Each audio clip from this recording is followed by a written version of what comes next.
Hey everybody, it's me, Greg Miller. Did you know the holidays are coming up? That's right, Christmas, Kwanzaa, Groundhog Day, they're all right around the corner. And if you need the perfect gift, let me tell you about Movement Watches. We get it! Holiday shopping can be tough, but thanks to Movement Watches, all that gift-giving anxiety can disappear with the press of a button. These watches make the perfect purchase for just about anyone in your life, guy or girl, and remember, they start at only $95. You've heard me, that's right, me, Greg Miller, talk about Movement Watches before, and I'll tell you why, because they sent us a whole bunch of them. I got this cool black one with a red face. Kevin, you seen this watch I'm wearing sometimes? I have. I only wear it with the suits, because I want to look very, very nice. That's my same policy with my watch. Exactly, because I look like a schlub every other day. But when I want to step it up and say, impress the in-laws, I wear the watch. Now, you might say, Greg, you're not married, but you understand what I'm driving at. Jen's got parents. God damn it. Can you just keep up with the references I'm making, ladies and gentlemen? Movement watches start at just $95. At department stores, you'd be looking at $400 to $500. So it's simple. Get 15% off today with free shipping and free returns by going to movementwatches.com/kinda. Ladies and gentlemen, that's mvmtwatches.com/kinda. This watch has a really clean design. Seriously, Kevin's been getting compliments left and right about it. Now's the time to step up your watch game. mvmtwatches.com/kinda. Watch what happens next. That's not they don't have a tagline. I made that up. You can stop now. Is that a good one? No. Oh God, they do have a tagline. Join the movement. Oh, and I like it Yeah, too. I like that one too.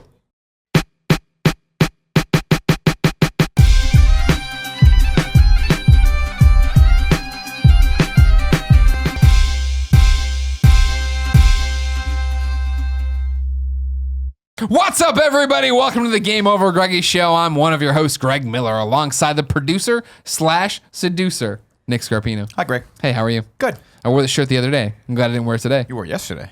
Yeah, that's the other day. Doesn't that count? No, the other day doesn't imply it was like a For fortnight. anyone at home that was listening to us and was wondering what day was it that he wore that shirt, it was yesterday. I appreciate that. I appreciate that. It was the 14th. Thank you very much, Nick. Yeah.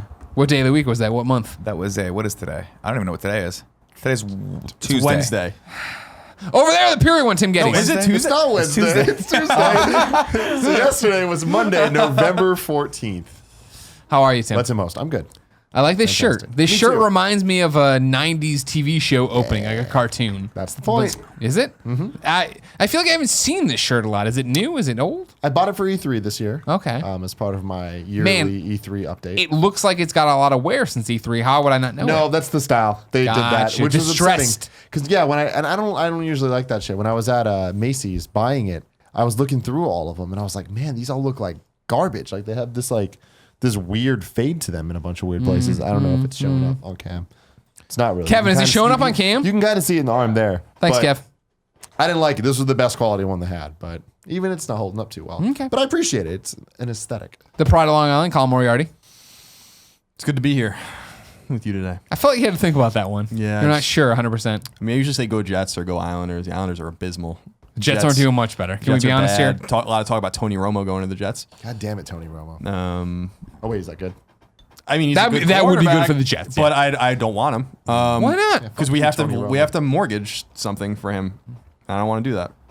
He's going to cost us what, 2 first round picks or something like that? You're telling me the Romo, Brandon Marshall connection can't get it done out there? No, we should just get rid of everyone and start again. You think And you might then- use Delaney? Is Delaney a hockey player? Zelaney? Delaney? It's not. We're not talking about hockey. Zidane? We're not even talking about Zidane a hockey hockey anymore. player? Whatever. Sorry. Jesus Jaromir Jagr? fucking Christ. And then rounding out the Clutterbuck? fivesome today, Nick Scarpino, rowdy. the one and only at Miss Movies, Yeah. Brianne. Hey, How are you? good. How are you? Great, thank you. You are here because you supported us at patreon.com/kindafunny. I did. Thank you very much for that. You're welcome. Do you regret it? No, I don't, I but was I do gonna- have to think about it for a moment. Yeah. This is a way to get away from my children. That's one of the reasons I did this. Because Monsters. I am a mom. I have 2 kids, and it's a full-time job. And Yeah? I was like, I need to leave just for a little bit. So you just took a bag of dog food, cut it open, and left them there? You know, I cracked the window. They're downstairs. He cut it open. Did she hang it up? Let all the aggression out. Food pinata. Jesus Christ. No, you're up here to be on the show, of course. I You're am. doing Pockets Full of Soup tomorrow. I am So look as for that soon well. on Jared Petty's channel.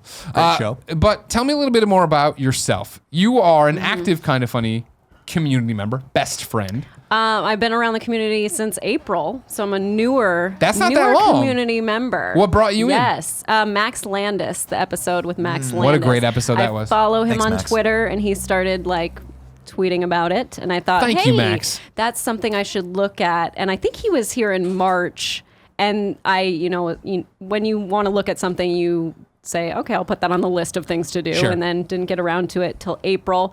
Watched his episode or listened on iTunes. That's my jam. iTunes, if you're on there, I will listen pretty much to your podcast. And and I listened to that episode, and I was thinking, I kind of like this. Maybe I should check out another episode, because when Max Landis is on a show, Max Landis is on Is a the show. It's the show, yeah. So I knew what to expect with him, and I thought maybe I should check it out again. I consider you guys like The View, only with men. The amount of time I've heard And that so- is such a compliment. I'm Whoopi Goldberg. No, that's what I was going to say. Nick Give is us the Joy titles. Behar. Which is not Barbara Streisand. Barbara Walters. Barbara Walters. No, she had- She's no I think longer there. like- She's no longer there anymore. That's what I'm saying. I'm Whoopi Goldberg. Colin is that Elizabeth Hasselbeck. She's been on the show sure. forever. I don't know. I don't watch the fucking View. Can I be Raven? I don't want to say. Is Raven on the show now? Every day is on the show. No, yeah. I use a website called Real Clear Politics, and I go to the video thing every day because they clip out like interesting political videos every day, like 10 or 12 of them, so you can watch like here's 8 minutes of this, and the View's always on there. So I just Interesting. I just know. So who's the current cast? It's the only two people I know are Joy and Whoopi, and then there's like some other. But isn't Darlene from Roseanne on there now? Raven. No. Or that's The Talk with Aisha Tyler. No, Fuck. you know who Yes. is on it? I Good forgot one. Candace Cameron Bure. No, she is not. And she's like a hardcore Republican. oh, I'm aware of that, yeah. She voted for Trump. Huh. Saw that clip.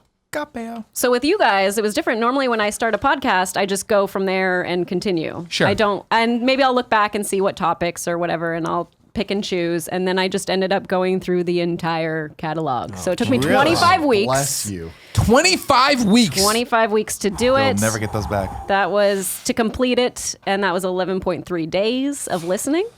I definitely calculated it. I do have a Google sheet on it, so there you go. But here's so what I many don't get about you. questions. You have your own YouTube channel. You're creating your own content. You're doing all these things. You have 2 children. Where are you fitting in? I have no idea. Okay. I don't sleep also. That's Oh, one okay, thing. okay. That makes Like sense. I was up at 3 kids. a.m. this morning to get here. So there you go. How old are the kids?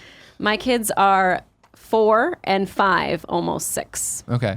So they don't get how awesome you being just a YouTuber is. Sure. Not yet. My daughter understands, like, when I get makeup done or put makeup on, she's like, you're going to a recording. I know what you're doing. I want to do what you do one day. I was like, no, don't do that.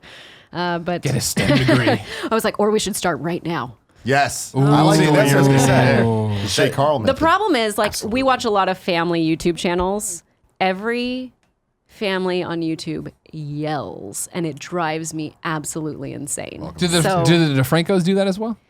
we don't watch them. Okay. So we Do you watch watch. the one Trey with doesn't the seem kid? like a yelly dude. Do you watch the kids unwrapping stuff? The kids that We've gone through the whole thing. There's like cycles of what your children will watch on YouTube. It was first the surprise eggs.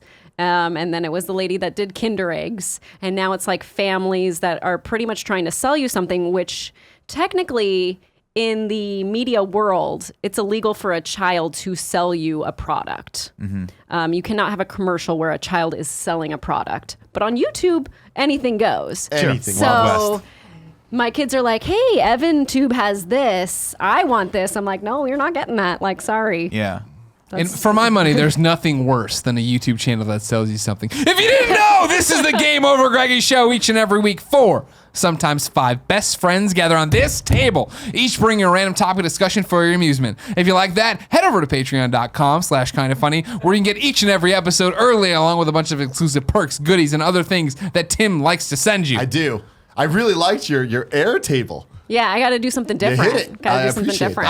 I'm happy that she was able to get into the rhythm. I always feel bad when a guest comes on and I Yeah. go to do it and they're behind, not they ready. forget, they get all mad about it. You're I right. was a nailed it. dancer, so I do know a little bit of things about timing. Timing, yeah. Mm-hmm. Hey, Colin, Yes. what's the most important thing for comedy? Timing! If you didn't know, though, you can also go to youtube.com/kindafunny, where we put up the entire show topic by topic, day by day, until it goes up as one big video or MP3 for your amusement the following Friday. Now, Miss Movies. Yes. Usually we'd start with you. Usually you would, but I think that I would like to defer to Colin. Of because course. as a best friend, I know that the week after an election, who do I want to hear from most? And that's Bill Colin. O'Reilly. And he's unavailable, so we get Colin Ireland's Moriarty. own Bill O'Reilly. So we actually, I'm not, because people are going to say it. We recorded this out of order. We're recording this last, even though we're putting it first. Here's the bottle of bourbon that proves it. So you don't have to call it out. We were going to say something eventually. No one's going to say it. No? No. So I actually was somewhat loath to do this particular topic because we've already done it twice, but then I was looking at the numbers in the comments and then our tweets back, and I was like, well, we really should do one more, I think. The first two topics we did about after the first debate, and I think after the third debate, After the third debate, Yeah. looking back on the Right. second and third. were some of the most viewed topics we've done in a very long time. So I was like, okay, there's some demand for this, and it's going to be polarized and all of this. So I wanted to start, and then I'm going to kick it to you guys, and then when you're wrong about things, and you're going to be, I will jump in and let you know. Fair. I thought I'd just present the statistics and what happened. So for everyone knows, Donald Trump won. No one expected that to happen.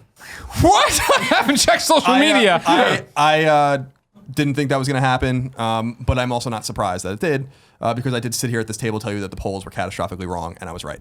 I just didn't think that they were so wrong. And this is exactly what I said. Someone actually clipped this out and sent it to me, where I'm like, if the polling is so wrong that Donald Trump wins, then we shouldn't poll anymore. And that's actually where we are. The polls were so wrong, sometimes off by 10 points in certain states. Just out of whack polling, where I was like, but I knew Donald Trump had this very silent support. We talked about the cone of silence and shy Tory supporters and all that kind of stuff, and I knew that they were out there. I just didn't think they were out there in this great number. What was the other name? You used another name about how the shyness of a person. It was a black guy, I thought. That ran Bradley effect. Bradley effect, thank you. That's from the Los Angeles mayoral race in 1982. So, what happened is it's 290 to 232 in the electoral college. You need 270 to win. So Trump has won. Michigan hasn't been decided, but he will win Michigan. So he'll end up with 306 electoral votes, which is pretty close to being a landslide. It was so right now it's 61.3 million popular vote for Clinton, 60.5 million for Trump. Trump lost the popular vote. He's probably going to lose the popular vote by more like 1.5 million when everything's tallied, because a lot of outstanding votes are in California and Washington, where 2-1 are being voted. So he's getting buried there. So for swing states, Clinton won New Hampshire, Virginia, Colorado, and Nevada. For swing states, Trump won Florida, North Carolina, Ohio, and Iowa. And then the big thing here is that Trump won 3 states no one even had in play. So he won Pennsylvania, which was the most likely of the 3 that he would win. But Pennsylvania is what's called fool's gold in politics. The Republicans never win it, and they always go there saying they can win it. And then Philadelphia votes overwhelmingly Democratic, and the rest of the state falls.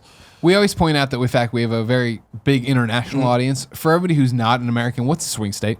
So a swing state is so you can pretty much look at the map and predict the way 40 states will vote every time. So Texas is always going to go. Utah is always going to go to the Republicans. Texas will go to the Republicans. California is not even in play ever. It goes to the Democrats. New York, which was Donald Trump's home state, still not in play for him. Swing states are states that have heavily polarized populations. They could swing one way or the other. Exactly. Florida is heavily polarized. It's got a native Republican population with snowbirds that come from the north that make it a swing state. Ohio is typically a union state that would lean liberal with some college towns, some industrial cities with a huge rural and suburban Republican vote. So these states typically go, and the big swing states are always Ohio, Florida. Iowa's a swing state this time because Obama won it twice. But it's, so the big thing here is that Trump had this very specific path to win, and he just nailed it in a way that no one ever thought. He had to win the Rust Belt, and so he did. Pennsylvania hasn't voted many, many cycles for a Republican since Reagan. Or actually, no, Bush. So 88, I think, was the last time. And then Michigan and Wisconsin, which were not even in play. No one even talked about them, especially Wisconsin, voted for Trump. So Trump wins. In comparison, Obama beat Romney 332 to 206. Obama beat McCain 365 to 173. Bush beat Kerry 286 to 251, and then Bush beat Gore 271 to 266, which was the famous year 2000. And people are talking about voting being down. Voting numbers are down. 129.3 million people voted in 2008, and 126.3 million people voted in 2012, and 121.8 million people voted this year. So if people, how far down is that? Like, what's the closest analog as far as years are concerned? Do you know? It's hard because you'd have to do the math by per capita for instance, Oh, right. There's just physically more people. exactly. That's what makes Bush Gore was Doesn't make it worse, 110.4, but that was not considered a bad turnout year. Okay. So the How many people could have voted? Do we know? Yeah, about half of the people that could vote did. Yeah, it was something like 48 or I think it was actually less. I think it was like 49%. 47.9% or something like that, according to exit polling. They didn't vote. That's That what I'm didn't vote. saying. Yeah. No, I think that more people didn't vote than. That's what I'm than saying. did. Yeah, That's what I'm okay. saying. 48 to 49. Yeah. Isn't that kind of how it always is, though? Yes, but it's But recently, the Obama years were very much like Obama people were had a motivated. coalition of people. I don't know the exact numbers, but I would assume it's probably 60% of people that were eligible to vote, which is a big turnout. Vote or die. People were scared. They were. Paris Hilton was very clear about that. Yeah. So I have exit polling. Exit polling is awesome, and unlike the polling that was done before the election, there's no reason for anyone to lie in exit polls. So this is a pretty good exit polling. For people that don't know, is polling that's done after a person votes. They are CNN's outside. These are CNN's exit polls. CNN's outside. They talk to you and say like, "How'd you vote?" Blah blah blah blah, and they ask you a bunch of questions. So then they put all of those things together and try to figure out how the coalition was won. But why would that be more or less accurate if someone's just going to... If someone asks the question before they vote versus after, why would they lie on both accounts? Because I don't know that they have any shame after that they pulled the trigger. And you also don't have to talk to exit pollsters. Nor do you have to talk to regular pollsters. Right. But I feel like... I just feel like the whole process of polling, while it just feels like it's an inaccurate institution. polling... So the thing about polling, and this can be another topic, is the polls were wrong. And I sat here and told you guys the polls were going to be wrong. But again, we didn't know that they were going to be so wrong. I knew that they skewed liberal. I knew that they were ignoring a huge swath of Trump voters that were afraid of talking about it, or more accurately, that they just were not represented in the swath. Polling is scientific completely. It should work every time. The problem is sampling. And when you have the sampling wrong and then part of the sample lies, then there's nothing you can do about that. Polling does work. Polling is completely predictive if the sampling is right, which it wasn't. And that's a problem, and they have a lot to figure out there. So, according to CNN exit polling, which was done in person or probably over phone, males were 48% of the electorate, females 52% of the electorate.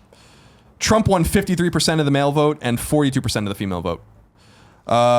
Trump won 37% of the 18 to 29 vote, 42% of the 30 to 44 vote, and then 53% of the 45 to all the way up to whatever vote. So, obviously, he won with older electorates. Race is always interesting.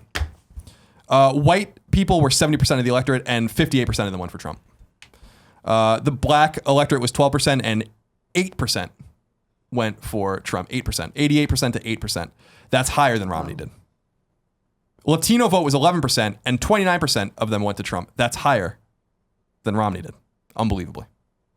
And then the Asian vote was 4%, and that's 29% to Trump, 65% to Clinton, and then other races, 56% to Clinton, and 37% to Trump.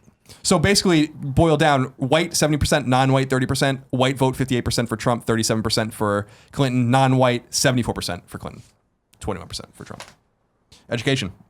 This is also interesting. High school or less, 51% for Trump. Some college, 52% for Trump. College graduate, 45% for Trump. Postgraduate, 37% for Trump. And then I'm just using Trump as an example because he won. Obviously, Sure. you can do the math. Well, he's also the more polarizing of the two candidates. That makes sense. Income, under $50,000, 41% for Trump. $50,000 or more, 49% for Trump. And you can boil it down there. Party ID, 89% of Democrats voted for Clinton. 9% of Democrats voted for Trump. That's similar to the 10% that Obama pulled in 2008 of Republicans. I was one of them. Republicans were 33% of the electorate. 7% of them voted for Clinton. And 90% of them voted for Trump. And then independents, Trump won independents by 6 points, 48 to 42, and that's what won him the election. And then these are other interesting ones too that I just found. Union household. You would expect unions to vote for Democrats. If you are in a union, you voted for Clinton 51% and 43% for Trump. And then if you aren't, 46% for Clinton and 49% for Trump. And then if you served in the military, veterans, 34% for Clinton, 61% for Trump. And then first-time voters voted for Clinton 56% to 40% for Trump.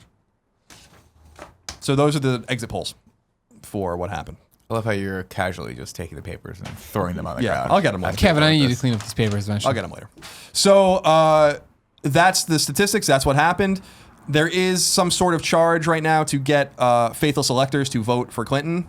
But it's in the so Electoral small. College. It's not even worth talking about. I'm just saying that this is something that's happening. Otherwise, and that's not going to happen because that would cause chaos. Otherwise, Trump will be the 45th president of the United States. So, She's where we already stand. conceded, though, right? At this point, she's already conceded. Clinton conceded, but it doesn't matter. Gore, I think I want If to the say Electoral Gore conceded. College was like, you're the president, she'd be like, okay. That's fair. That's fair. But that's not going to happen. No, I don't think it's going to Stop happen. hanging your head on that. It's going to happen. Maybe you can get a few faithless electors to vote that way, but What is a faithless elect? Somebody who has no allegiance to their fucking state. You're supposed to vote this way for this is what the people of your state have decided. Oh, I see. You now should go and vote for them, and they're going to go in there and go, you know what? No, I'm going to vote my conscience. I'm going to vote what I'm hearing, this, that, and the other. I have It's a question. It's absurd and undemocratic. Yes. In Maine, they can split. Nebraska as well. Why don't we do that elsewhere? It's a state by state choice. So the states, Nebraska, I think, takes like the Lincoln, Nebraska congressional district and the surrounding areas and gives that to them, and then everyone else votes in a block.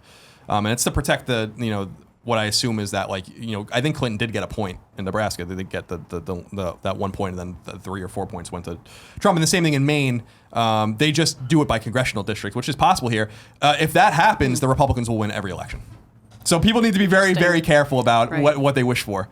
If you guys want, just look at the House, which is Republican plus 60 or plus 50. That will be what the election looks like now from now on. The other thing that people are talking about is divvying it out by instead of winner take all, divvying it out by popular vote. And I'm like, the Republicans win there too. So you have to be very careful, and not in the popular vote literally in the Democratic way, but in terms of congressional districts.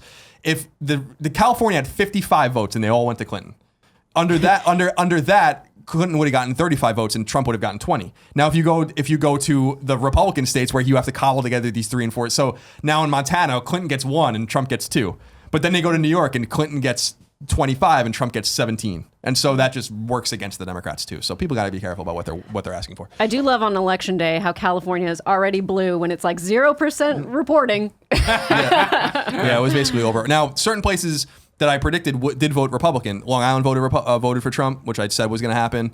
It was close, but they did. Orange County was basically split 50-50. Really? Yep. The suburbs in Philadelphia, where my brother lives, Bucks County, all those places voted for Trump. Now, are you bringing these up because these are surprises? Yeah, these are huge. These are massive. Well, Long Island not so much, but massive surprises in the sense that there was a Trump did put together this total national coalition of people. The only place that wasn't represented in big numbers was on the West Coast. Otherwise, he won all of these. He won the North. He won the South. He won with college-educated white people. He won with fucking white women by almost 20 points.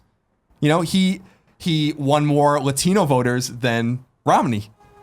He won more black voters than Romney, obviously, because Romney was running against a black man, the first black president. So that's to be understandable. So in other words, it's just all weird, and that's how it all happened. And so I'm curious what you guys think about it and what your sobering thoughts are. We're recording this a week after it all went down, so I've had time to think about it. I didn't sleep very much actually because I was so obsessed with reading and watching things about it. But what do you think, Nick? I heard that Trump. Oh, sorry. Oh no, but I was going to go right there, but you can start. Mr. I Rose.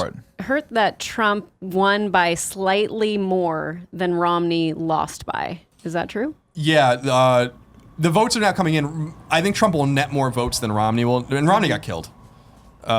Ultimately, he lost by like 5 million votes, and it got wiped out in the Electoral College. The thing is that the turnout was so bad compared to the Obama years, which I think were inflated because of the historic nature of that election. Now, I'm not saying that Clinton running is not an historic thing because it's a woman, and that is an historic thing. But frankly, the electorate spoke. It's not as historic. They don't look at it as important as getting a black man in there. So, yeah, it was down. He will net more votes than Romney, though. I just want a window into Romney's house on election day. I want to know what that looks like. I mean, I wanted a window into Romney's house earlier in 2016 when he could have easily jumped in and won. You guys are weird. Yeah, there are a lot of places I'd love to be a fly on the wall right now. I would have loved to have been a fly on the wall during that first meeting, the first ever in-person meeting between Obama and Trump.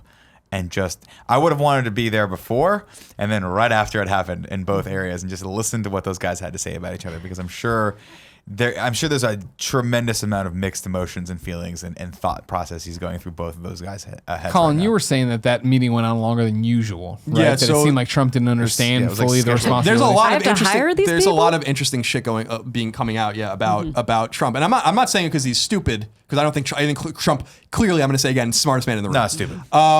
He won the hardest. People were talking about it. I think it was Joe Scarborough, who I love very much. Is like, this is the hardest thing to do in the world. Like, there are only 45, technically 44 because of Grover Cleveland. He's counted twice, but 45 because he ran non-consecutively. there are only 44 people that ever did this. And there are thousands of bodies around all these people vanquished, long vanquished, right? And so he's not a dumb man. But they clearly didn't expect to win. And so I don't think that they were prepared to win. And therefore, they were talking about how Mitt Romney had hundreds and hundreds of pages of governance. Like, these are the people we're going to hire. This is what we're going to do. And all these kinds of things in case he won, even though I don't think he thought he was going to win. Right. And they don't have any of that. Trump has like, none of that. Do you feel like it's because he didn't think he was going to win, or do you feel like it's just because he's like, we'll figure it out? No, I really do think it's because he thought that they weren't going to win. I'm sure their internal polling showed some more positive numbers, but I don't think that they thought they were going to win in Wisconsin and Michigan. Now, when exit polling started at the early that day, and it was clear, I was watching MSNBC the entire night, and I'm like, I remember saying, and you were there for a while. I remember like 6 o'clock, 6:30. I'm like, Trump's going to win. Like, just based on... You felt it. I mean, I felt it when I got home. I felt yeah. it at about 7 o'clock when I got home that night and started watching. I'm like, this is not going the way that I had expected it to. There were certain... Well, so to answer the original question, that meeting was supposed to last 15 minutes. It lasted an hour and a half. Now, what they were saying to each other, I can't have any... What would you have given to have been at that meeting? Oh my God, it must have been awesome. The Secret Service agents must hear so much interesting shit. And it's amazing that none of them talk. I mean, they are duty bound. So that meeting lasted many times longer than it was going to. And the word out is that the Obama administration is very concerned that not that the Trump people don't know what they're doing, but that they don't understand the gravity of what it needs to be done. They need to hire 3,000 people in like a month. They need to go and fill all of the ambassador roles. They need to fill the entire West Wing of people. They need to make a cabinet and then hire all of the cabinet secretaries and then all the people underneath them. These are thousands and thousands and thousands of positions, and these people were not prepared. Meanwhile, Mitt Romney went in with notebooks full of things like, this is exactly what we're going to hire. We're already set, and they probably made a bunch of deals in the fucking election anyway, quid pro quos and stuff like that.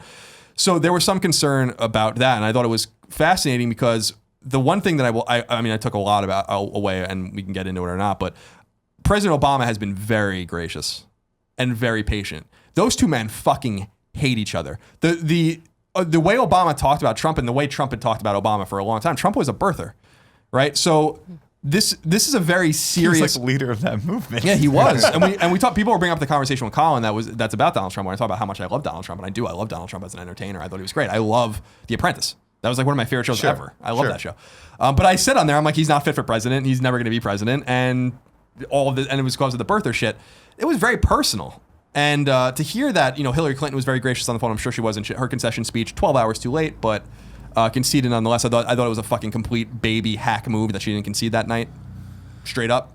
It was more embarrassing that the campaign chair or whoever came out and was like, we're not going to say if we won or lost tonight. There's still too many things to call. And while he's saying that, she's basically calling Trump. Yeah. Because that was like when I left the room, when I was like, all right, cool. There's not going to be finished. And I went and started playing a video game and I put it on the iPad just to watch what's happening. And then I saw the breaking news like 10, 15 minutes later that she'd called and conceded. I was like, wait, what? Yeah. Bad luck. It was super classless. Well, I have to imagine that was a difficult moment. I'm sure it was.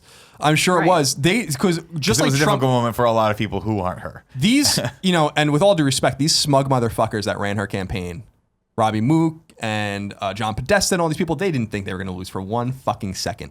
1 second did they think they were going to lose. They were stupid. And that doesn't make any goddamn sense. Like they're polling. I watch the circus and I see, and I watch politics shows every day, and I see these people. They had great access. Halperin and all those guys had great access to these people, and these people were with their shit-eating grins all the time. They thought they were gonna fucking take this ball and shove it down his throat. You know what I mean? And I told you guys that they were talking about running up the score, not about winning. They were talking about how many fucking states can we win? Can we wipe him out?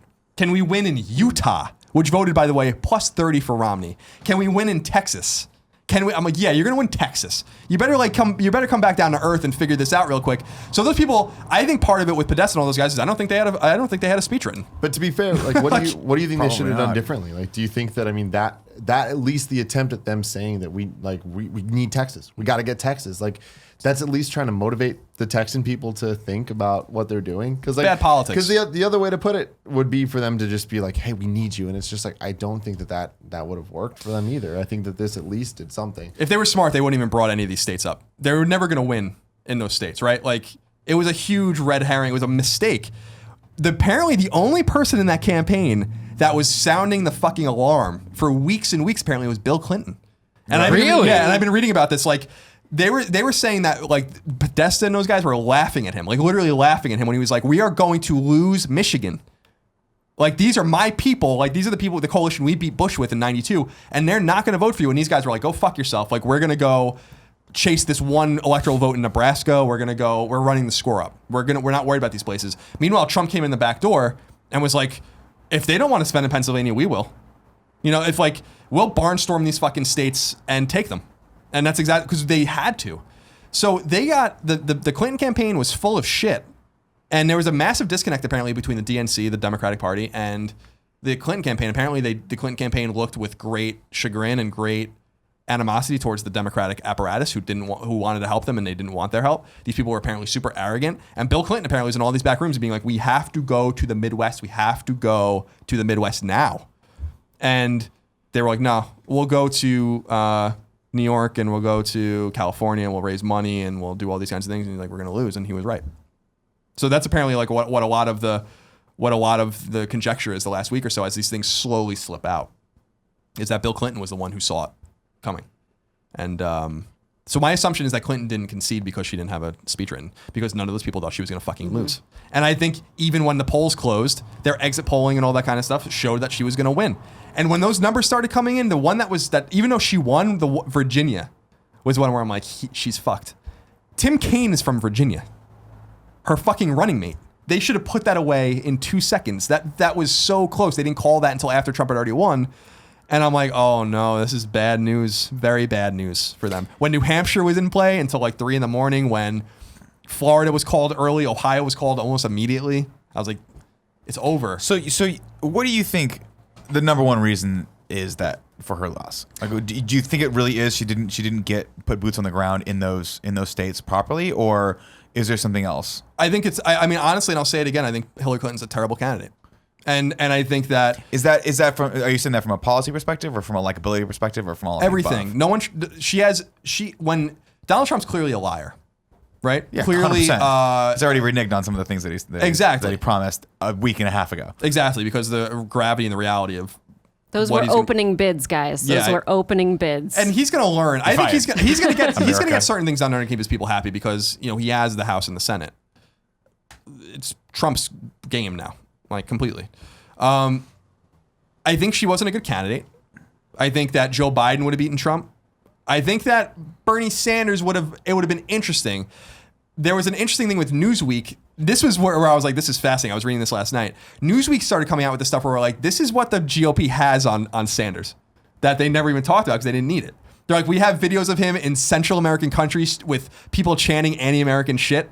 Like him just sitting there giving speeches, doing all this stuff. Bernie Sanders didn't have a fucking job until he was in his 30s. Bernie Sanders went to the Soviet Union for his honeymoon. Bernie Sanders, like that was out though. Everyone knew that. But this isn't stuff they had. No, normal people don't know this shit, you know. And they're like, they were saying that they had a 2-foot high stack of binders of shit on Sanders that they were ready to destroy him with. But this is the whole thing of like that's October surprise. How long was the binder on Trump? And it didn't matter because he was a different candidate. That's the biggest thing. Why did Hillary Clinton lose, right? Because outside of, and I'm not doing this to throw a stone, outside of Kevin, who did I know that was passionate about Hillary Clinton to be passionate about Hillary Clinton? Like, I watched the debates and I'm like, well, you are making rational points and aren't a crazy troll. So, yeah, I'll back you and I need to vote for you. And I hope enough people understand they need to vote for you. Sure. And then people are like, no, she kind of sucks. I'm like, all right, that's a reasonable assumption based on what you've been presented with. Yeah, I mean, there are a lot of hardcore Hillary Clinton fans. But how many do you know? How many do you know that are like really who are like, no, she's great because of X, Y, and Z. I saw plenty of our friends on social media being like, hashtag I'm with her. Oh, no. But I never saw anybody being like, I'm with her because of X, Y, and Z. Well, that's the thing. I feel like it's just the groups that we're rolling with. 100%. Sure, but I feel like this election was not about emphasizing the positive of our candidates. That's a great point. Right. This election was about fear and about emphasizing the sort of doom and gloom of what would happen if either one of them were elected. And this was probably, I mean, I haven't really paid this close attention to an election ever in my life, but this has to have been one of the nastiest that's ever happened in our history. I cannot imagine the nastiest. Some of the things that were said. It just you couldn't even write that. I'd be like, I can't believe, Really? especially that last debate, like the things that they said to each other. I can't believe it because from everything, I'm not involved in politics at all, never have been. I honestly feel like it's because of this show that I've gotten even familiar with even the words used to describe this stuff. Like I know what I've always felt and I've known what I believe and I kind of just go with that. And I've always lived in a place that has kind of supported that, thought process. But I've had to learn to, at least to an extent, be able to defend myself with this stuff. And I feel like all I heard was how bad that the debates were going to be. And I thought they were like so tame and I thought there was nothing. And all it came back to was emails, and her just being like, all right, I'm just going to put up with this shit. Well, no, it got pretty bad at the last debate. I mean, when all this stuff, the sex scandal stuff broke about Trump, and that became sort of the focus of the last act of the debate, and him firing back with him saying that there's no one that respects women more than me, and then like a half hour later Audible calling laugh. her a nasty person, a nasty woman, Nasty or whatever woman, it was. nasty woman. And just, I'm not talking about this stuff necessarily in the debates. I'm just saying, like, as far as the mudslinging was concerned, those October surprises, those things that came out a week before strategically that were dropped were fucking nuclear. Like 7 women coming out accusing our now current president-elect of sexual assault is kind of a big deal, and that's not something that I remember ever happening in the past. Like, I don't think Obama had anything like that even close. The only thing I can think of is the questionable his questionable birthplace, excuse me, which is not questionable. It's been very much proven that he was born in the States or in Hawaii. But even then, that's one of those things you throw out that you just expect people who are casual fans of politics like me, or fair weather fans rather, of just saying, oh, that makes sense, I'll run with that, right? But this was just some incendiary shit that got dropped on Trump, and it just, I don't know. Didn't leave It's like a dent well, it almost didn't at leave all. a dent, but it left a lot of people with sort of lamenting on the negative, and I think we all went into that Tuesday thinking like, holy shit, what, like. None of us like these candidates, for one, and like for the reason why I'm talking about, which is that I don't know. I can't point to Hillary Clinton, but like, she's going to do this, right? I liked Hillary Clinton because she wasn't the Antichrist that I view Trump to be, right? Yeah. And that's just me personally saying that. I'm sure there are a lot of people that are up on her policies. And that's why I think it's unfair to say that none of us did. And I think that that's the problem. Well, what was her like crowning achievement as a policy? And this is my opinion entirely, but I just feel like so many of the people voting are not equipped to be voting for this. Like, we are not informed. Well, they're not, but and that's why it has to be boiled down to these sound bites, these lowest common denominator. But that's the problem, because like when the slinging sound mud at bites, each other. when the sound bites that people are hearing is that she's a criminal and evil, and it's just like, so then they just buy into that. And they're like, okay, cool. It's all the like, Facebook going posts and into memes it, that didn't make any sense, right? whatever it is, and it's both ways. It's Trump and Clinton, 100%. but it's just like people like I honestly believe, and this goes against everything, but everyone talks so much shit about the system or whatever. I do not believe in this system. I think the system is broken as fuck, and the fact that we're letting people just vote willy-nilly going down this list. I looked down that list when I was there, doing the weird ass like little circle device thing they had. Draw the line between the It's things. so complicated. Yeah. Going through that whole thing, I'm just like, man, okay, cool. The president's got that. The California propositions, I looked this up a couple days ago. For the first time in this is now my third time I've been able to vote on this stuff, and it's the first time I've ever looked into it. Like in high school, that's not uncommon though. Yeah. But that's the problem though. In high school, they taught me. In high school, they went through it. Granted, from a very San Francisco point of view, but they went through every California proposition. They're like, when you vote for the first time, like, be educated on this stuff. So I was. Last time, totally wasn't at all. This time, I was, because of this show, because of what this show taught me, and because I do feel like I have a responsibility now to the people out there that when I say stuff, it can't just be out of my ass. Like, I want to be at least informed enough, because I know that I am informing people that were like me, or that were like even worse than me in terms of they don't give a fuck. Well, you have that choice, right? You have that choice of saying, I'm going to take the soundbite and throw it back at our audience, or I'm going to take the soundbite, filter it, understand it, see where it came from, and then say yay or nay, from an analytical, critical standpoint. And that's where it gets hard, because but very few people want to put that time into it. Even the extent that I did that, and I'm not trying to put myself on a pedestal at all, because I think that I am a perfect example of somebody that, like, man, I am not as informed as I should be to be making decisions for our nation.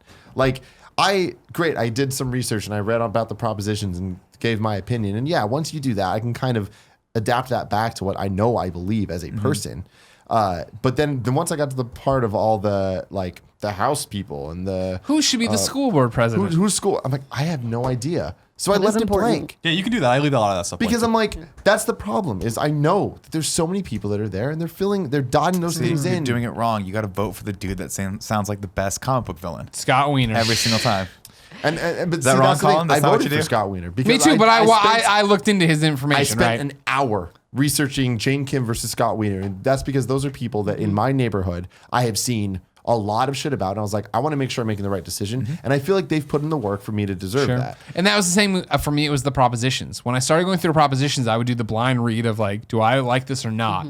And then it would be interesting to see like, oh man, Scott Wiener agrees with me. Well, fuck yeah, this guy seems like a dope dude. Yeah, I got burned on that bag proposition. I thought it was doing one thing. I read the thing and I was like, oh, this is a no-brainer. Yeah, absolutely. Like, and I guess it just didn't. It's a wholly different thing than I thought it was. I think we also evolve as voters because, like, when I was, a young voter, I would just ask my dad, so what are you voting for? And then, like, mostly I would sometimes follow that or I'd read up on it. But now, as an older woman, I'm like, I have to read up on this. And I'm mostly concerned with the education propositions because I taught elementary school for 6 years.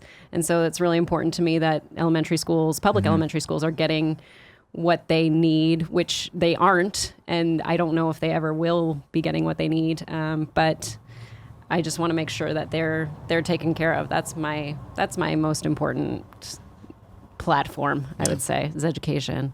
But I want to thank you, Colin, because I knew that this was going to be a topic. And I'm not really a political person. And I have listened to Keeping It 1600 Nice. and It's supposed to be a great podcast. my politics can beat up your history, or my history can beat up your politics. That guy is awesome, by the way. If you don't know if you want a podcast about history and politics, he's really good. But I feel like I've learned something. And so thank you for that. And I also had some really, there's a tweet that I want to share that came out on election night that I thought was really hilarious. And I just need to read it to you all. This is by Alex Hooper, who says, I don't know why we trust the Electoral College. They aren't even in the SEC. They ain't even played anybody. Yeah, that was a great one. I saw that one too. Fair. I saw that one too. And Black Mirror's like, this is not an episode. This is reality. Oh, that was crazy. That was funny. This isn't marketing. Did you see that tweet? No. Black Mirror, the actual show, put that out and was like, this is not one of our episodes. This is reality. Yeah. Like, this is happening. I you got to guys see right now. Rachel Maddow do that live. Oh, God. Of like, if you are not heartbreaking. in a nightmare, this is You not are awake? You are awake. So I'll say this. I don't know. We can get into. I don't even want to get into the post-Trump. Reince Priebus, fucking Bannon guy, like all this kind of. I don't want to get into all this kind of shit. The thing that I'll say about this is the media did this, and They certainly had a heavy hand. it had in a huge hand in it. Sure. The media did this, and liberal elitism did this. Coastal elitism. It did this 100%. And this is exactly what I talked about See, on the show. But see, I don't know if the media. I'm sorry to interrupt you. I don't know if the media did it necessarily. They were certainly culpable in it, but I feel like Donald Trump just figured it out and understood how the media works. Not that That's it's what it that is, hard of a system, entirely. and used them, and they were complicit in it 100%. Saw it coming, and they used it for ratings. Of course they did. But that's not But what that's I'm, the broken system. If you want to talk about a broken system, it's like how we give these people these fucking pulpits. But I mean, it's true that he got, Trump was outspent significantly by the Clinton campaign. Significantly. They had many times more people working for them. They had all these advantages and they squandered it. And that's why I tweeted out that night. I'm like, they should be fucking embarrassed that they lost. People were like, oh, it was like they were up 3-1, like the Warriors were against the Cavs and then they lost. I'm like, no, it's not. It's like they were like a goal away from winning in a series 4-0. And then somehow in a hockey game with 5 seconds left, they scored 5 goals somehow mysteriously and won the fucking game. And then somehow and then they just came back and won the whole series. I mean, that's how insane it is that Trump won. And I'm not coming in from that particular perspective. Mm-hmm. This was a backlash against the media thinking that they can tell people how to vote. Mm-hmm. They hammered Trump over and over and over and over and over again from every single, and I'm not saying it's right or wrong or fair or not fair, but that's exactly what happened. Every late night, every channel except for one, every newspaper, every major newspaper. There were newspapers that don't even give endorsements that endorse Clinton, like USA Today, the first time that they've ever done it because they were like, Trump's so dangerous. People look at this and they're like, you know what, fuck you guys. Like, there's clearly something biased and unbalanced about the way you guys are approaching this election, and we all know it. And it's true. No matter how bad Trump is, no matter, and all the things that he said and did, the media got involved and thought that they can steer the ship, and they were fucking wrong. And I said Greg that night, I'm like, one thing I'm happy about tonight is watching these motherfuckers eat shit on TV right now. They all thought they had it in the bag, and they're looking at their fucking despondent faces as the people said, you know what? Not so fast. We have a voice out here too. We don't want it. We heard your fucking propaganda for 18 months, and we repudiate it. But is it propaganda, or is it just a direct reaction to the propaganda that Trump was spewing? Right? Where is that gray area? Are they? First of all, no American media outlet is fair and balanced, right? They're all leaning one way or the other. But I feel like pretty unanimously, a lot of people came out and were like, we have to at least try and band together to get this person who has said some of the most outrageous shit any human being's ever said on camera. Like, we have to take this power away from him. And unfortunately, by doing that, they fed the beast. Well, that's the whole thing, is that this election wasn't about knowledge. It wasn't about an informed voter base. It was about advertising. This is what we talk about. This is the EDAR conversation I go back to all the time that Eric Brudvig did back in the day at GDC. It doesn't matter that your game gets a 2.0 on IGN. It doesn't matter that your game gets a bad review. Your game gets reviewed. People are talking about your game. The election cycle was incredibly Trump. Yeah, it was Trump is fucking crazy. Trump is saying this thing. Trump fucking did this at a rally. Trump.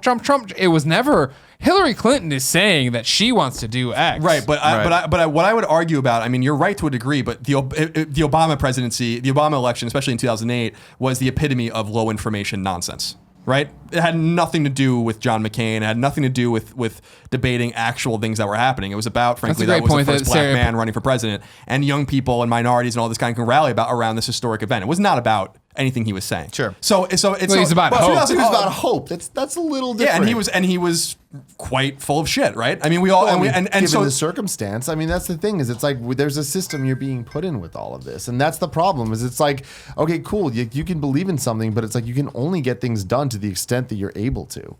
Yeah, and he had. I mean, I don't want to get down down the road with that. He had a House and a Senate that could help him do whatever he wanted. It's the same, actually, identical situation. What happened now? The Republicans got wiped out.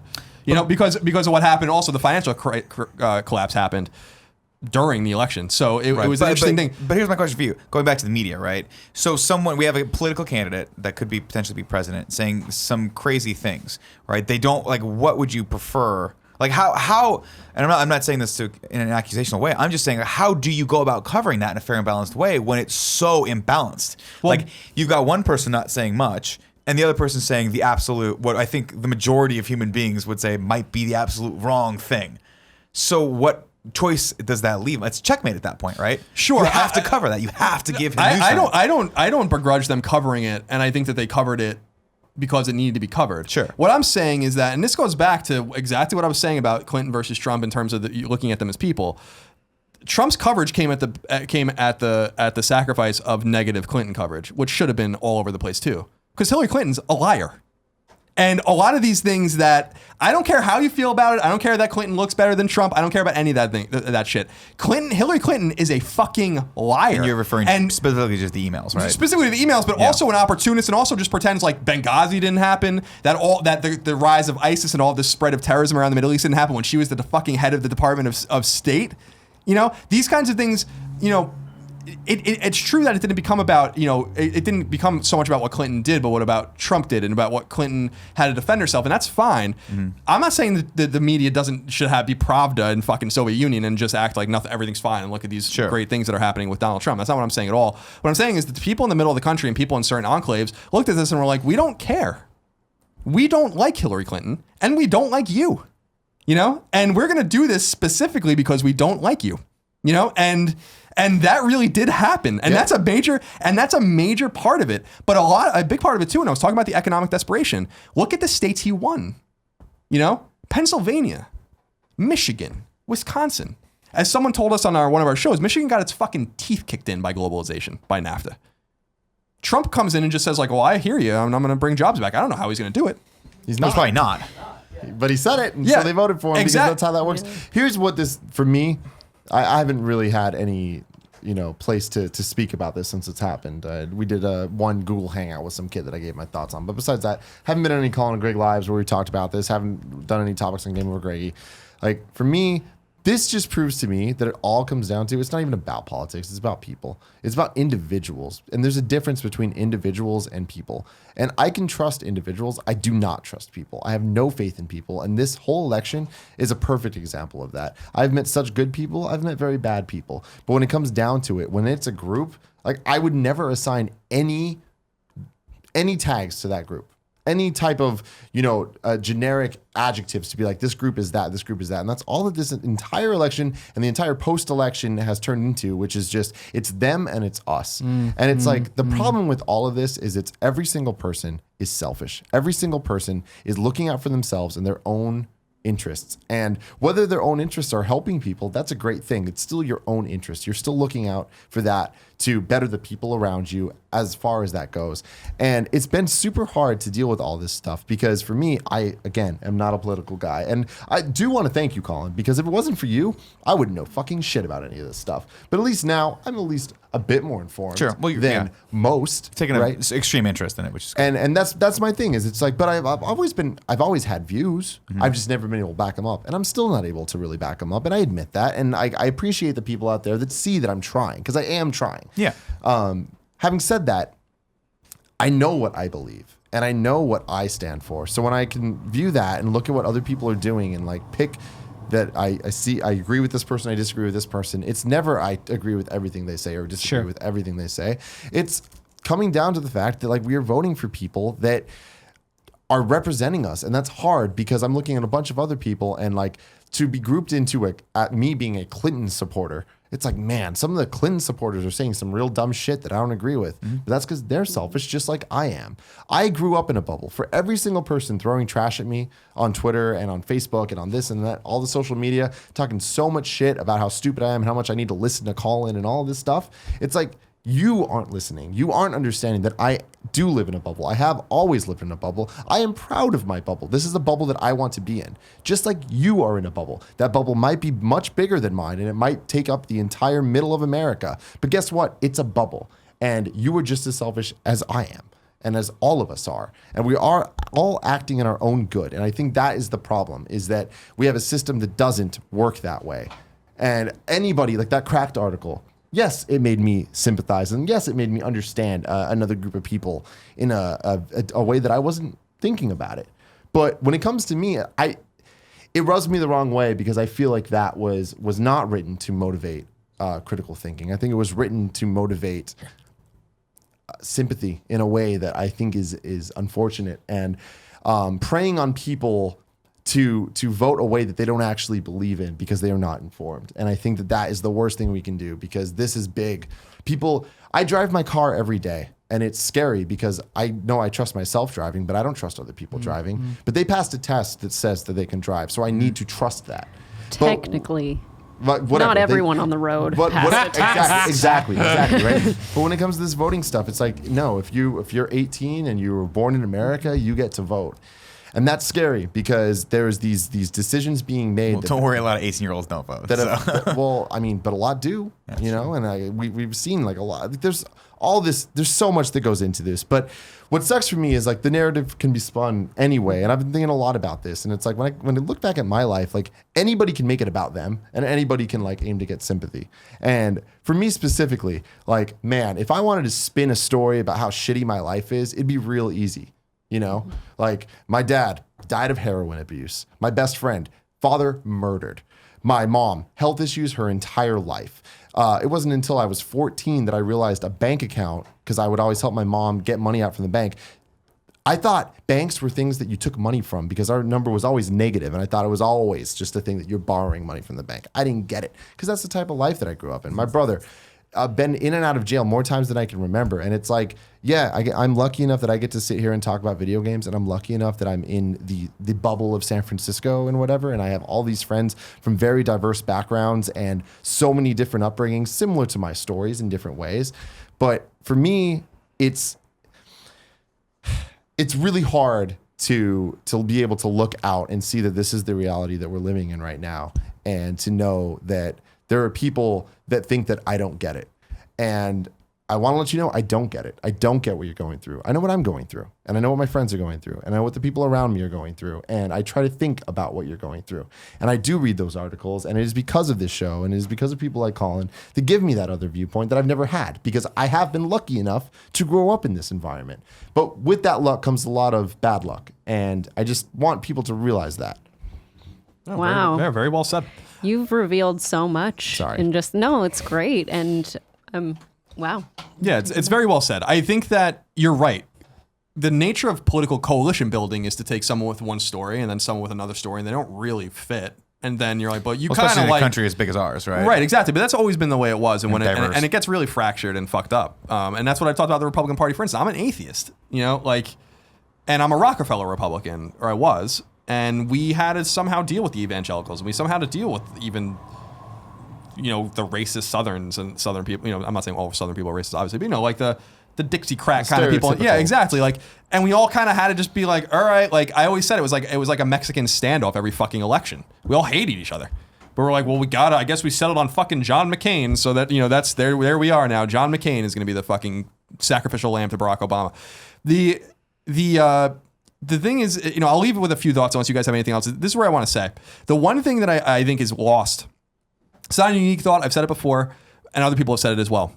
The alarmism that was made about totally reasonable Republicans backfired when it mattered most.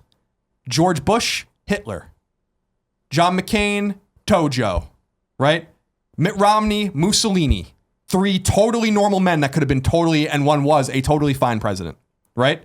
When it came time for the apocalyptic, right? Everyone's like, you lied to us already. Polling showed in 2013 that there was incredible voter remorse and that people would have picked Mitt Romney if the election was held again, because people realized they were lied to about them. And so when it came down to Trump, everyone's like, well, you lied to us 3 times in a row about these totally reasonable people. But they might not have been the best candidate, but they were reasonable men that you made it seem like they literally were calling them Nazis. Yeah, Mitt Romney's a fucking Nazi. Got him. Nailed him. Wouldn't you like Mitt Romney now, everyone? This is the problem, right, with politics in general, especially this election, and the fact of I agree with you on this, don't get me wrong, I'm not at all arguing, but we exist in a place of hyperbole where there are 2 sides, and you talk and you scream at each other, and that's all there is. You're here saying, well, we need to have empathy for the Trump supporters, right? But then you call the people who are protesting crybabies, or crybabies for the Sanders supporters back in the day, like on your tweets.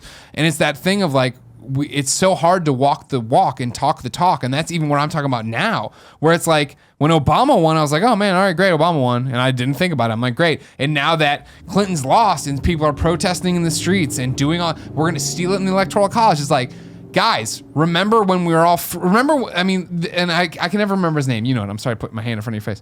Yeah, you remember this guy, Joe somebody or other, who was like, when Trump loses, I'm grabbing my musket and taking the Joe streets. Walsh. Yeah. I'm taking my streets in protest. Joe Walsh and is somebody's an like, idiot. what does that mean? And he means, peaceful protest. And da-da-da-da. And that's what people are doing. And now it's... No, they aren't. But no protest is ever peaceful, Colin. Anytime you get anybody together, it's always some moron shows up and ruins it, which is the problem with both of the Democratic and Republican parties, is that in both of them, there are fucking morons that screw up and do stupid shit. There are people that aren't. And I think that those people ruin the entire day. And Do we feel like that's a symptom, though, of a larger issue, which is that we just simply don't trust the word of our candidates? Yeah, we don't. But Sure. I think when you literally listen to these people talk, do you have any faith on either side that they're going to have any intention of fully coming through with anything they're talking about? Well, that's the best thing for me in this election, is that it's going to be either one side's totally right and one side's totally wrong, or one side's totally right and one side's totally wrong. Is Trump the worst thing ever, or is he going to bring you all jobs? That you all, like, I was on the show a few weeks ago and I was talking about how he's a snake oil salesman and he's lying to you and he's not going to do this. This guy running his businesses in New York doing this is not going to bring you your coal mining jobs. But those states voted that yes, he will, and we will do it. And it's like, let's see. Yeah, the proof will have to be in the pudding. In 4 years. There will be no excuse, because I'm glad actually that it's not split government, because I thought that would have been a really convenient excuse for him. When it was clear that Trump was going to win, it was clear that the Republicans were going to hold the other chambers. Now there's nothing holding him back. Exactly. So he has no excuses. Now they could filibuster filibuster in the Senate, and it could be a problem. But you're right. First of all, I think that there are a lot of people are being crybabies. I want to be very clear, and I want to be very, very, very I just want to be very lucid about that. But there then are a lot of crybabies out there that do not accept the result of the election, and I would call it the other way if I saw it too. So But I want to then be there very clear were- about that. It's over. It's over. In the These are Trump people that don't campaign, there believe in the were a lot of system to begin racists with. who were saying mean things to Muslims and being mean to people. Sure, but this goes back to like what I was saying about the media and the general kind of ecosystem, right? About information, about facts. I don't know what's real and what's not anymore. And that's a big problem because I read a lot more about politics and I'm way more immersed in it than most people. So if I don't know what the fuck is real anymore and what's the stuff with Steve Bannon that's going on now, I'm like, I don't know. Is Steve Bannon a white supremacist? That seems a little strange that they would do that. So what the fuck is the real truth? It seems like he's an anti-Semite, all these things. I'm like, I don't know. And then I read these stories that just conflict with each other. Right. But that's the And I'm problem, like- though, and I'm is like- I think that's why this is the first election that we've ever had presidentially where it's not about the politics. It's about understanding people. And I think that's the problem is like I would at this- disagree. Really? I I mean, think- you were the one earlier saying that like Trump won because of the media, because he is No. I would somebody that is I would not known. disagree on the point that this is about the personalities. I would say that most of the elections are about that. I would say that the election between McCain and Obama was exactly that. It was not about it doesn't matter what McCain would have said policy wise. Everyone wanted Obama because everyone wanted to prove our progress at that point as a nation. And so to our credit, that was a great shining moment, I think. In our history. Obama was a better candidate than McCain. He was. But I also think that if he had been a slightly worse candidate, I think it still would have gone his way. I think so too. I just feel like more often than not, it really boils down to, they said about George Bush, right? One of the reasons why he won was because he was one of the guys that everyone thought, hey, I'd like to have a beer with that guy. Do you remember hearing that quote? Yeah. And I firmly believe that. I firmly believe most people just go, he seems like a cooler guy. I'd like to have a beer with him, you know? And I would not put it past people that voted for Trump for the same reason. But I mean, he seems like a cool guy. But that's my point, though. It's No, not no, about I'm- the politics. It's about that stuff. But you said that this is the first election where it's only been about sorry. that. I'm saying If I most said elections first, are only about I meant that. most, Yeah, for sure. most elections, I would say I think about that this is the first time that like all that stuff always like has some type of actual effective Right. Thing where you can see it. You can be like, okay, cool. This happened because of that. Sure. But I think this is the first time where it's just like, I mean, I've spent the last year talking about this election in some way or another, where we're talking about polling, we're talking about all this, and every single time I'm like, Trump has this. Like he has this. And that's what scares me is it's like, I don't know politics, but I understand people. I understand that people know who he is and know that he is known. And he kept falling upwards. And over and over and over, I'm hearing about all this polling stuff. And I'm like, that sounds so wrong. Are you stupid? And that's when it comes back to like Hillary seeing, how did they not see this? Or whatever. I'm like, I'm with you. How did they not see this? Yeah, because they were inept, and that's the thing. They were totally inept. None of those people should ever work in politics again. Any of them. I just want to be Except very Bill clear. Clinton. Bill Clinton, go fuck off. The Jesus. the thing, never seeing Bill and Hillary Clinton ever again would be a happy moment for me. The thing is that I voted for Gary Johnson. I left the Republican Party over Donald Trump. I didn't just vote for someone else. I fucking bounced. I was like, this is embarrassing. So this is not my candidate, you know? Yeah. I never told a person to vote for him. I never told a person that I liked his politics or that I thought he was fit for the presidency, and I don't think he is. And I think that, Clearly not. and I think that he's going to have a strong team around him. The thing I was bringing up about Steve Bannon, who is, Steve Bannon, Harvard graduate, London School of Economics graduate, certainly not a stupid man, but apparently maybe nuts. And the point I'm trying to make is that I don't know. I just don't know because I'm looking at these sources and I'm like, you're telling different stories. Either he's a white supremacist or he isn't. Either he said these things or he didn't. And I don't know who to believe and who to trust anymore. When I'm reading the wires now about with the AP and Reuters and all these things, people you're supposed to trust. And I'm like, I don't know if I believe you anymore. Like, I just don't know if I believe anything you say. And that goes for both sides. The reason I say that is because I looked at this particular election. A good example, and this is an example I bring, and some people are not going to like it, but it is the example nonetheless. There's a lot of people scared of Donald Trump, and I get it. I get it completely. I get why Muslims might be scared of Donald Trump. I get why Latinos might be scared of Donald Trump, even though a third of them voted for him. I get that. I get why these certain groups. The one group that I'm a little confused about is the LBGQT, and I think I got all. I always make fun of it because I don't know. There's always a new letter on there. I don't understand that. Now I understand that people are afraid of Mike Pence. Mike Pence is crazy, right? Mike Pence is the vice president. There's no more toothless position in the entire fucking administration than the vice president. Just absolutely fucking worthless. Unless right? Trump, Exactly. Unless something Trump bad eats shit. Yeah. Gets impeached. and gets impeached or resigns, which is possible. I think there's a lot of people who think he's going to resign at some point. Really? Yeah. Not immediately, but he'll just be like, because and I will stand by just as an aside that I don't think he runs again. Really? You don't think so? No, because I don't think he wants to lose. Like, I think he's like, I won, I'm out. You know, and just does his one term is very James Polk, like, I'm not going to run again. You can go fuck yourselves. The thing that I don't understand with this particular community is that I was astonished when I watched I know that party, right? And I know that people that believe like in progress, like I do, are not the majority in that party. We exist, but we're maybe like 25% of the party. I believe in gay marriage. I believe in a woman's right to choose. I believe in all these things. These are not things that are on the Republican platform. For the presidential candidate to go up there and be like, I don't want to paraphrase you, but basically putting his support out for gay and transgender people and being like, we want them in our party and we care about them and all these kinds of things. That's what he said, right? And then I saw a picture a few weeks ago at a North Carolina rally where he has a fucking gay pride flag holding it up on stage. Did you see that picture anywhere? No. Wouldn't that have been an interesting picture to see? To maybe like ramp down the rhetoric that this man's going to put fucking gay people in fucking prison camps? And this is what I'm talking about, why I don't trust anyone anymore. Yeah. Because yeah, he said things about Muslims and he said things about Mexicans. I understand that, but that doesn't mean he said or is going to do things to every group of fucking marginalized people. And he came out and there's evidence to the contrary. So when I see that kind of stuff, I'm like, you know what? That's disappointing to me because you guys had a chance. You guys had a chance to nail him on X, Y, and Z, and you did, but you made shit up about him. You know, or at least turn a deaf ear to make it seem like gay people should be afraid of him too. And if you're afraid of Mike Pence or you're afraid of the Supreme Court overturning all these things, that happened on 60 Minutes too, where he's like, I don't care about gay marriage at the federal level. It's done. But still, people are going to run around making these things. And so that's what I'm saying is that I get why people are scared of him. I understand that. I'm a little scared of him too. And I'm a white, straight man in San Francisco, you know? But the overwhelming fear, a doctrine of fear that the media had been going through, I'm like, this is dishonest. This particular part of this coverage of Donald Trump is dishonest.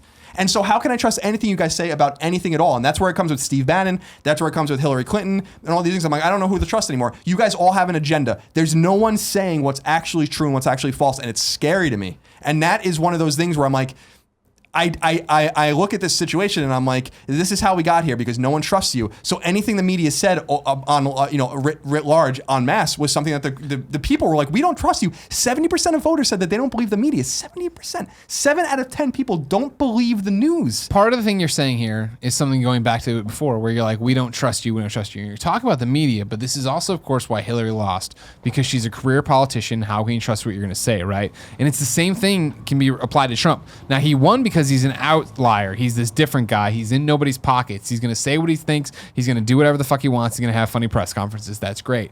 But it is that thing of where it's everybody, both sides of the argument, picking and choosing what they want to believe. Yes. Where it is a thing of like, he's not really going to fucking export every Muslim and he's not going to build a wall and da-da-da-da. But like on the same side, you can't be a LGBT gay person and be like, okay, well, he's totally fine. For me, a photo of him with the flag is pandering. It's pandering. It's very much who you align yourself with, right? Like if tomorrow one of us was like, by the way, fuck gays, fuck all these people, and we were all like, all right, we're still going to hang out with you. We're still going to have you in the shows. We're not going to make a big deal about we're not going to question your beliefs. I guess even a better way to say it, right? Because obviously we don't agree on the same things. Nothing is egregious is what I'm saying. But if tomorrow Tim was like, yeah, I don't like gay people, period, on a GameOverGreggy show, and we were like, all right, well, till next week, we're on Patreon. Like, we would question you and go. And the fact that Pence is like, no, conversion therapy is a thing. And Trump's like, all right, you're VP. Anyways, moving on. It's like, whoa, wait, what? Like, whoa, where's the breakdown? And like, why don't you talk to each other? Right. And I don't even know per Mike Pence, I'm not even sure like if that's something he still believes. I'm not sure if that's and you could say like, and I'm not defending Mike Pence. I think Mike Pence is fucking frightening. Like for reasons far beyond that. I think Mike Pence is a nut job. But not my kind of Republican, certainly. And when he was chosen, I was like, are you fucking kidding me? Yeah. You know, like Mike Pence? But he okay. was. Yeah, but he was. And that was weird to me. I'm like, there was a fucking million choices that would have been better. I thought he should have picked a Democrat, personally. But the thing that was about it was like, I don't even know where to read now and what to trust. Where I'd be like, when did he say this? But that's did the he thing, change you his can't- opinion? Like, you know, Barack Obama was against gay marriage until 2012. So certainly a person can change their opinions and be accepted. So is he like, I'm just like, I'm trying to feel these things out. And what I'm realizing in the sleepless nights I'm having where I'm reading and watching and trying to digest information is like the end result of this is distrust. That's the end result is that like I don't trust any of you, you know? But you're like, talking about media.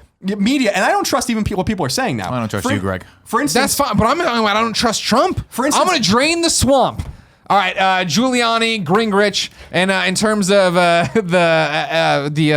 environment, this guy who doesn't believe in global warming, I'm like, this all sounds it's all very Trump. by I'm the not- book guys, Republican. I'm not defending Donald Trump. I'm not defending him at all. In well, fact, I'm just saying that I don't trust anyone involved with this thing.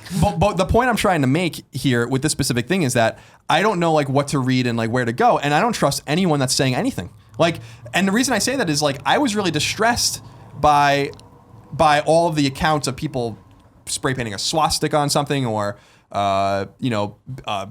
giving a hard time to an immigrant or a Muslim or anything like that. I'm like, that's fucking terrible. Then what do I see? A piece about how one of the main stories about this, about a woman in Louisiana, a Muslim woman, getting her headscarf pulled off wherever. She's made it up.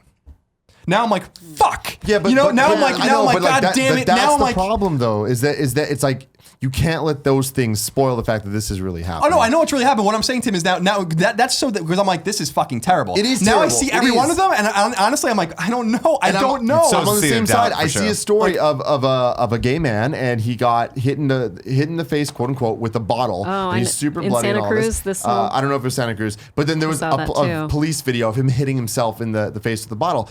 That doesn't matter. That guy, he's a fucking idiot. That's a him he case. poisoned the well. But it's like, but that's the problem is we can't let it poison the well, and that's why it's like when we were talking about these people being scared and being frightened and all this stuff, it's because they are the victims of all this stuff. Like the people that this did happen to, we need to not create a victim shaming society where we look at this and it's like, well, this guy made it up, so is this person making it up?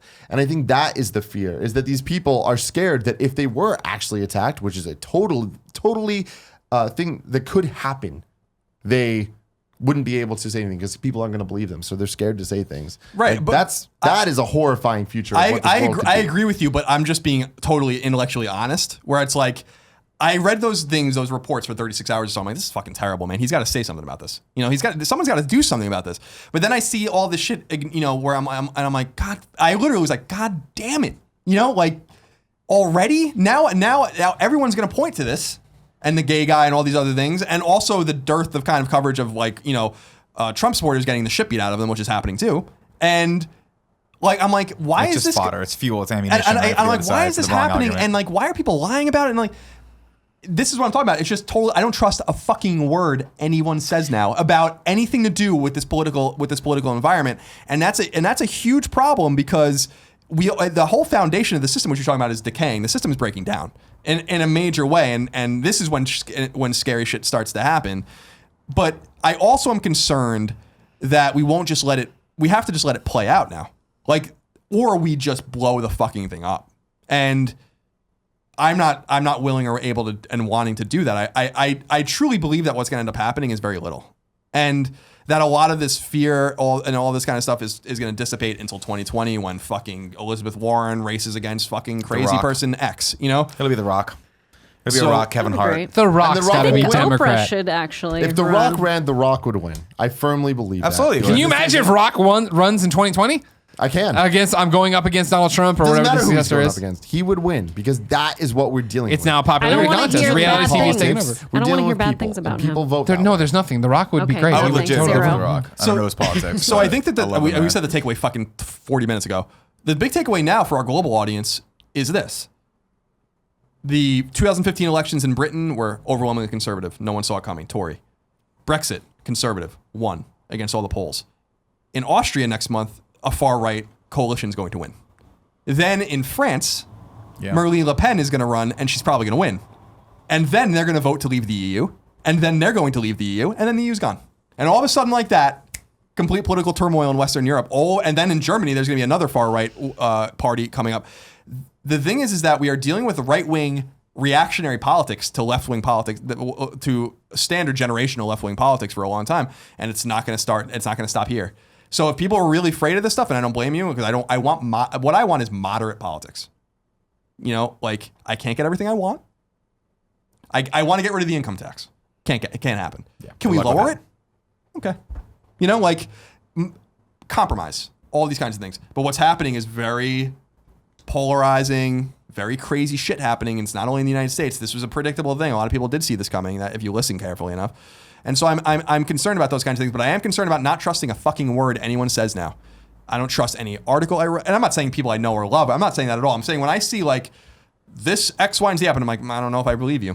Yeah. You know, I just don't know if I believe you anymore because there's all these examples from both sides, for both candidates, for both groups of people. You just lied about them. And they're still lying now. So I'm like, this situation's muddy as hell, man. This situation sucks. Yes, And- that is the best end cap to this conversation. Yeah, so- this situation sucks. So, Can we just get to January and get going and see what he does and how this goes? I think, Because it's still another month and a half of talking about what might happen, kind of, sort of. exactly. And I want to encourage everyone out there, I want to say a few things too. Like, I didn't like the way people talked about Tim. And I want to say that or whatever. Not everyone out there is going to agree with you. And I think I'm just more used to it in the political sphere because I say things that are unpopular in my circle. I don't really care about what people think about what I say in terms of politics. I don't. So it's one of those things where I don't want to see people lobbing insults at anyone over their politics. This is part of how we got to this point, by the way. Mm-hmm. And the second thing is that I hope you were engaged. And understand that if you didn't vote and you're upset about this, you should be ashamed of yourself and you have no fucking right to be upset about anything. And no one wants to fucking hear from you at all. Like, period. I don't want to hear you. No one wants to hear you. You're part of the problem too. The apathetic party in the United States is a fucking huge problem. And if you're here, crying about it now, how many people are in the streets probably crying about it now they didn't vote? You should be ashamed of yourselves. But if you did get involved, even if the candidate, my candidate didn't win, Johnson, not that I thought he was going to win, but we cast a vote. 4% of the people in the United States voted for him. Yeah. It's a pretty significant group of people. So I understand and I've lost many elections as a Republican. So, but I'm glad that people were engaged. And I think we started interesting conversations on the show. And we're not going to talk about politics again for a long time, I don't think. But I'm glad that we had this conversation. I have a feeling we're going to talk about politics a lot coming January. Well, if something happens, I'm looking for things to talk about now. But when something happens that's worth talking about, we'll talk about it. Sure. But I wanted to cover this or whatever. But I hope people were engaged. I hope people learned something. I hope people were at least, even if you don't disagree with me or even think I'm lying to you, and that would be perfectly reasonable as well. I hope that you found interesting podcasts or books or articles or whatever to listen to. All I know is that I've gotten outrageous amounts of feedback from people that were very positive about our ability to talk about this stuff instead of pretending it didn't exist. This is way more important than anything we do on this show or other shows, period. So I'm glad that we were able to talk about that. And I appreciate Miss Movie's patience as this topic was as long as the rest of the show. I'm glad I could be a fly on the wall for this conversation, and I was really hoping for a Colin Moriarty monologue, soliloquy of some sorts, and that's what I got. So I'm happy. And I disagree with you on one point, though. What's that? Is that casting the Metal Gear movie slightly more important than this? I think, just in my opinion, because Steve Harvey needs to work. Love you, Steve Harvey. I appreciate you, standing up for me, and it is hard. The only reason I didn't do it Again, publicly is because I was afraid I was going to bring more heat on you. No, I know, and I get it, and that it gets complicated. And again, I've spoken about this in many ways on different shows and whatever, and it's hard because me and you disagree. I think as people, we just disagree on a lot of stuff, and it's like it's very hard because I am on shows where I'm speaking to you and defending myself against arguments that I don't agree with and that I know that I'm right about, but you also know that you're right about, and you're way better at speaking than I am, and so that comes off really hard sometimes, and people, are not usually on my side of it, which totally makes sense. But I appreciate everybody kind of listening to both sides and putting up with it. And I want to give a shout out to Kevin because I think that Kevin is the person that really, really did the legwork. Like Kevin. Oh yeah, every Colin Moriarty live. Yeah, absolutely. And he looked into the stuff, and Kevin was the guy that we disagree. We get upset, and me and Kevin are very similar minded about this stuff. So we think about it. It's like, I can't believe Colin said that stuff. Kevin's the one that's like, well, I'm going to look into it so that next time Colin brings this up, I can tell him why he's wrong. And I didn't do that. Yeah, Kevin's good at it. And I appreciate that. I backhanded Kevin once or twice, but other than that, it was pretty productive, right, Kevin?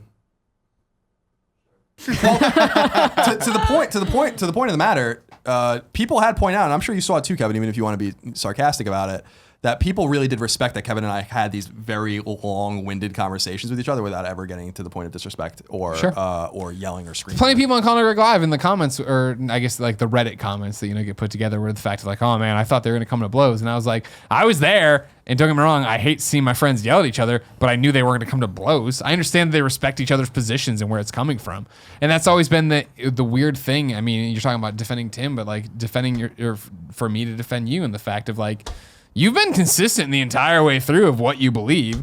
So then on election night, when you're like, hey, this is interesting, and why is this? And people are like, well, don't do this, don't do that. Well, This is what he's been doing forever. Like, I don't understand how now you can be offended by it. Yeah, or people something don't like that. understand one specific thing about me. You telling me to shut up is just going to make me talk more. So, and I that's just understand that. I dead understand that fucking very well. serious. We all do. If you tell we all know that very if you well. tell me that was you don't want to enough. hear about politics on Twitter, I'll just tweet about politics for an entire month without mentioning a game. So, I bow to no man. You understand that? So it's one Like of those, Lord of the Rings. But I didn't like the way I was treated on election. I didn't like the way I was treated on election day and the days after either, because I didn't think I did anything wrong, and I know I didn't actually. I mean, I went through my tweets a million times and read them. I'm like, you're just upset because you lost, and that's what I was saying. There are a lot of crybabies out there. There are a lot of sore losers out there. I get it. I've lost elections. Can you guys You know- please tweet at Colin and tell him not to like Marvel movies? I think it'll make everything a lot better. Yeah. Touche. If you didn't know, this was topic 1 of the Game Over Greggy show.